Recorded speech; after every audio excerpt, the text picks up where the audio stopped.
કેમ છો મિત્રો? નમસ્કાર. આપ સૌને મારા પ્રણામ. મન શાંતિ ચેનલમાં આપ સૌનું સ્વાગત છે. આજે આપણે બુધવતી અમાસ એના વિશે ચર્ચા કરીશું. 12 ઓગસ્ટ 2026 એ દિવસે અમાસ આવે છે. આ વખતે અમાસ બુધવારે આવતી હોવાથી એનું મહત્વ વધી જાય છે. આ દિવસે કરેલા પિતૃ કાર્યો ફક્ત પિતૃદોષ જ દૂર નથી કરતા, પણ બુધ ગ્રહને પણ બળવાન બનાવે છે. તો આપણે આ વિડીયોમાં આજે પિતૃદોષ નિવારણના 6 ચમત્કારિક ઉપાયો જાણીશું કે હિન્દુ ધર્મમાં અમાસનું ખૂબ મહત્વ છે. તો મિત્રો, શું તમને ખબર છે કે અમાસની રાત્રિ એ પિતૃદોષથી મુક્તિ મેળવવાનો એક અસરકારક સમય છે? અમાસની રાત્રે આ 6 ઉપાય ચોક્કસ કરવા જોઈએ, જેથી કરીને પિતૃદોષમાંથી મુક્તિ મળે છે.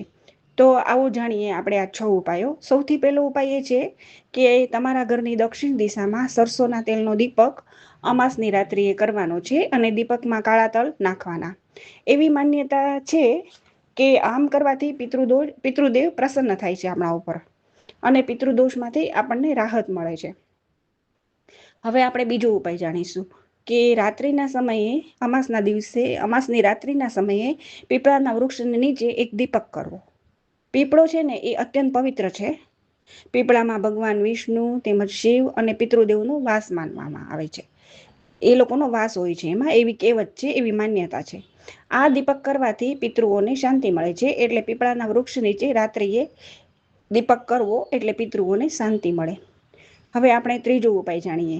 તો ત્રીજો ઉપાય એ છે મિત્રો કે ચંદ્રમાની ચાંદનીમાં, જ્યારે ચંદ્રમાની ચાંદની હોય, રોશની હોય, ત્યારે આ ઉપાય કરવાનો છે. રાત્રિના સમયે એક લોટામાં શુદ્ધ જળ લેવાનું છે, તેમાં થોડા કાળા તલ અને થોડું દૂધ ઉમેરવાનું છે. પછી એ લોટાને ચંદ્રની ચાંદનીમાં ખુલ્લો રાખવાનો છે.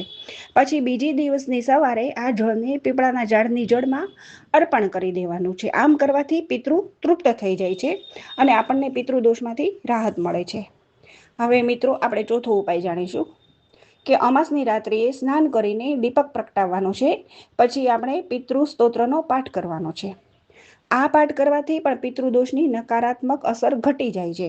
આપણા મનને શાંતિ મળે છે અને પિતૃને પણ ઘણી બધી શાંતિ મળે છે. આ બધા ઉપાય કરવા જેવા છે મિત્રો. અમાસની રાત્રિએ, અમાસનો દિવસ એ ખૂબ સારામાં સારો દિવસ છે પિતૃદોષમાંથી મુક્તિ મેળવવાના. આ દિવસો છે અને આ સમય સારો છે અને આ વખતે તો બુધવતી અમાસ છે, એટલે ખૂબ સરસ યોગ બની રહ્યો છે મિત્રો. ચોક્કસ તમે આ મારો વિડીયો છેલ્લે સુધી જોજો અને આ બધા 6 ઉપાયો તમે કરજો. 12 ઓગસ્ટ બુધવારે છે બુધવતી અમાસ. હવે પાંચમો ઉપાય આપણે જાણીશું મિત્રો. અમાસના દિવસે દાન કરવાનું પણ ખૂબ જ મહત્વ છે. એનું ખૂબ પુણ્ય મળે છે આપણને. એનું ફળ પણ ખૂબ મળે છે. ગરીબોને દાન કરવું, બ્રાહ્મણને જમાડવા, પછી ગાય કે કૂતરાને ભોજન કરાવવું, આ બધા કાર્યો અમાસના દિવસે કરવાથી પિતૃઓ ખૂબ પ્રસન્ન થાય છે અને આપણને પિતૃદોષમાંથી મુક્તિ મળે છે. હવે આપણે છઠ્ઠો ઉપાય જાણીશું મિત્રો કે સંધ્યા સમયે, આમ તો આપણે તુલસીના છોડ પાસે દીવો કરતા જોઈએ, પણ અમાસની રાત્રિએ ખાસ, એટલે કે અમાસની સંધ્યા સમયે ખાસ કરવાનું છે. ઘીનો દીપક પ્રગટાવવાનો છે.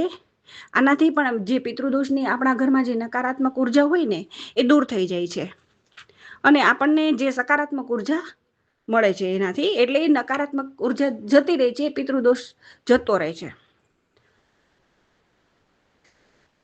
આ બધા 6 ઉપાયો કરવા જેવા છે મિત્રો. અને આ વિડીયો છે ને તમે છેક સુધી જોજો અને અમાસની રાત્રિએ ચોક્કસ આ ઉપાયો કરજો મિત્રો.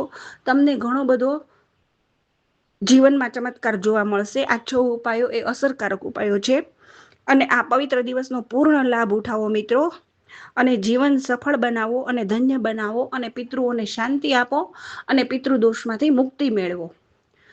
તો નજીક જ આવી રહ્યો છે મિત્રો બુધવતી અમાસનો દિવસ 12 ઓગસ્ટ 2026. તો તમે તૈયાર છો ને? આશા રાખું છું કે માહિતી તમને ગમી હશે, ઉપયોગી લાગી હશે. તો જો માહિતી ખરેખર તમને ઉપયોગી લાગી હોય તો મિત્રો એક કોમેન્ટ કરજો, પિતૃદેવો ભવની કોમેન્ટ કરજો અને તમે ચોક્કસ આ ઉપાય કરજો. વિડીયો લાઈક કરજો, શેર કરજો, કોમેન્ટ કરજો અને હા, તમે જો મારી ચેનલમાં નવા હો તો સબસ્ક્રાઈબ કરજો.